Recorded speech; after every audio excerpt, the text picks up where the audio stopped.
Hello and welcome to Thinkermaker.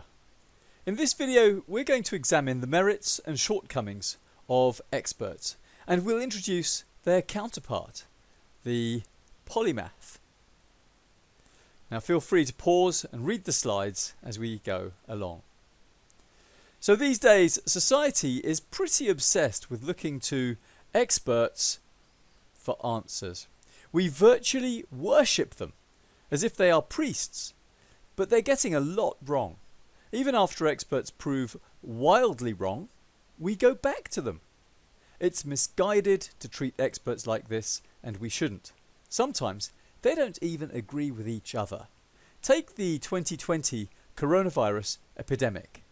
As reported here, these two experts were leading the British government response, but as reported here, other experts completely disagreed, calling the government expert plan pathetic and risking lives.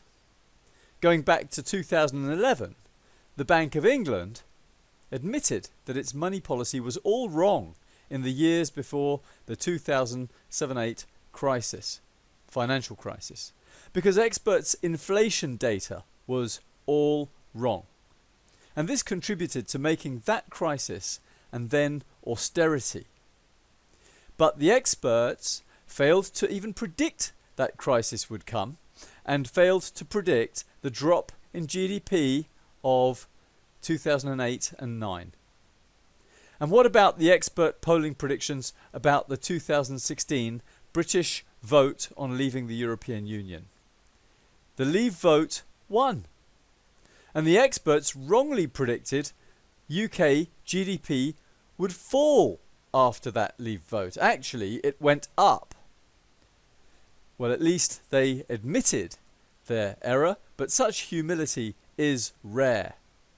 They failed to predict the Brexit vote again and again and again. Experts also predicted the stock market would fall after the result of Brexit. It actually went up. Experts are just not priests to believe blindly. So now, as British MP Michael Gove rightly said, people have had enough of experts. Experts become elite insider groups, all thinking the same way with their jargon, and that is called groupthink. And groupthink often leads to incorrect expert consensus. Even this military press noticed the problem. Look, experts predicted British universities would lose foreign students after Brexit because of xenophobia fears.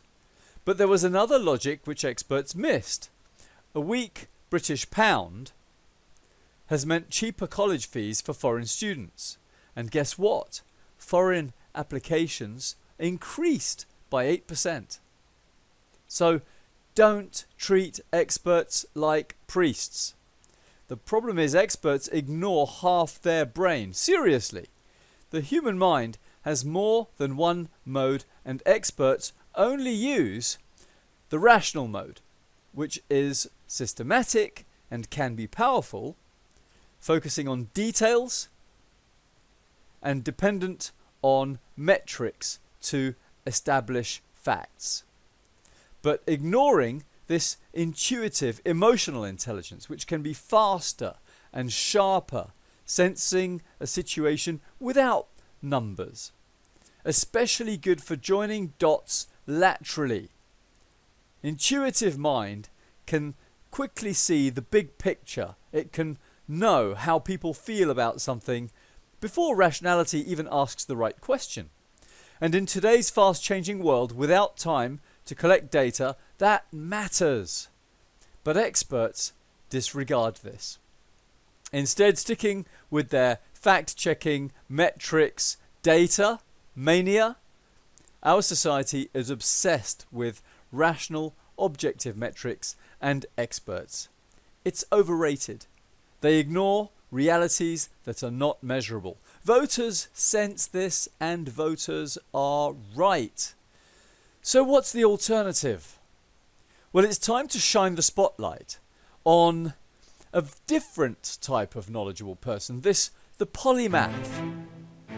In contrast to the expert, a polymath does not spend all of their time getting to the very bottom of just one slice of life. They've spent a decent amount of time in several slices, not getting to the bottom, but often going quite deep enough to have a meaningful conversation competently with any expert of these slices. A broad range of knowledge and experience across all slices accumulates in their memory, and this enables them to intuitively spot significant patterns of interconnectedness and relationships between the artificial slices of life that we've created. They are a bit like this guy here. Never the best drummer, flutist, or accordion player, but respectably capable at all of them, a jack of many trades. Now, Professor Burke studies polymaths and defines them as individuals whose knowledge spans a significant number of subjects, drawing on complex bodies of knowledge to solve problems. Polymaths are like multi-event athletes. This is a female Olympic winner, heptathlete, 7 competitions. That means she is highly competent in 7 events: running, jumping, throwing. She's not a specialist who'd win the gold medal to be the world's best in any single one of these events, but she has more knowledge than any specialist about similarities, differences, and overlapping factors between them. Can a runner's shoe be worn for jumping? Don't ask the specialist runner or jumper, ask her. She's done lots of both activities. Polymaths are like special forces soldiers, highly competent and proficient at many skills: shooting, running, parachuting. But they are not specialists who will win the Olympic gold in any one of those disciplines. A polymath is this type of a person. Our expert worshipping culture has forgotten the advantages of taking advice from polymaths. We listen to too many experts and not enough polymaths. But, unfortunately, as Science Direct says, polymaths are rare and disappearing. At Cambridge University, Professor Burke highlights that the polymath is endangered, and this is bad news. We need to engage and train more polymaths alongside experts, especially as we've had a huge bias of encouraging our students to specialise as experts early. Thankfully now, people are rightly asking why experts keep failing us. Books are being written about it. It's making the news. So let's explore the downside of experts and specialists. Experts take life and slice it up into separate topics for deep study. They do PhDs in increasingly narrow slices of life. Super narrow. It's not enough to be a doctor. Be a bone specialist.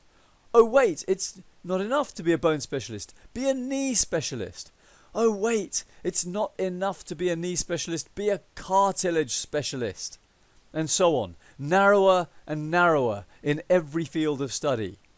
In the next episode, we'll look at an example of how experts in homelessness, politics and economics go wrong with the topic of unemployment.